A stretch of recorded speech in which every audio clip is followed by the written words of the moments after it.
Charles et François Duquesne qui vont nous rejoindre. Vous les connaissez? Dirigeants de Normandie's Pet Food. Allez, venez, messieurs. On va justement quitter cet univers du quantique. Venez. Pour un tout autre secteur, l'alimentation animale, pour animaux. Alors, vous êtes jumeaux, c'est ça? Ah non, pas du tout. Et non, on a Aussi, 11 ans vous êtes d'écart. Non, faites attention à ce que vous dites, c'est le cadet, il a 11 ans de moins. Non, mais vous êtes jumeaux de travail, en tout cas. Ah oui, nous, oui. Voilà. Voilà. Alors, on connaît le poids lourd du secteur comme Mars et Nestlé. Qu'est-ce qui vous a conduit à faire la concurrence à ces grandes marques? Déjà, c'est pas nous qui avons créé l'entreprise, ce sont nos parents. C'est une entreprise familiale, donc. Tout à fait. Par contre, nous, on a choisi de la reprendre, de vraiment aller de l'avant. Mais il y a de la place pour beaucoup de monde. Il y a pas mal de matières premières en France. L'industrie agroalimentaire génère des coproduits qu'on peut utiliser, qui sont bons pour la consommation humaine, mais qui sont plus ou moins boudés, qui sont quelquefois même en surplus. Et donc, les utiliser pour pouvoir faire de l'alimentation pour chiens et chats, même haut de gamme, ça nous permet d'être un peu une arme anti-gâchis et de gagner notre vie avec ça.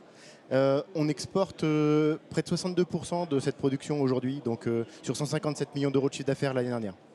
C'est beaucoup, c'est ça ce qui vous démarque des autres, de la concurrence, c'est justement ce côté assez local et qui fait sa force à et local et haut de gamme. Souvent, si je vous dis que je fais de l'aliment pour chiens et chats, vous allez répondre spontanément: ah, vous faites des croquettes? Non, pas du tout, on fait pas de croquettes.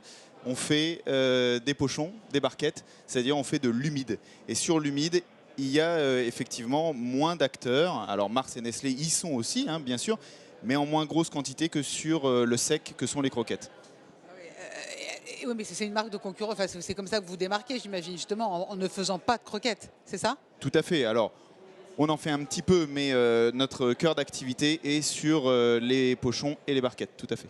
C'est important de rester en Normandie. Vous êtes un acteur, une fierté de ce territoire, vous développez ce territoire? Je crois que c'est essentiel, puisqu'on est dans l'agroalimentaire.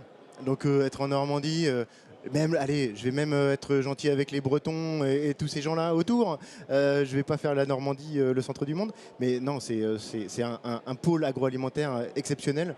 Et encore une fois, quand on utilise des coproduits de l'industrie agroalimentaire à destination humaine, c'est essentiel d'être au plus proche. Ouais, j'imagine. Alors,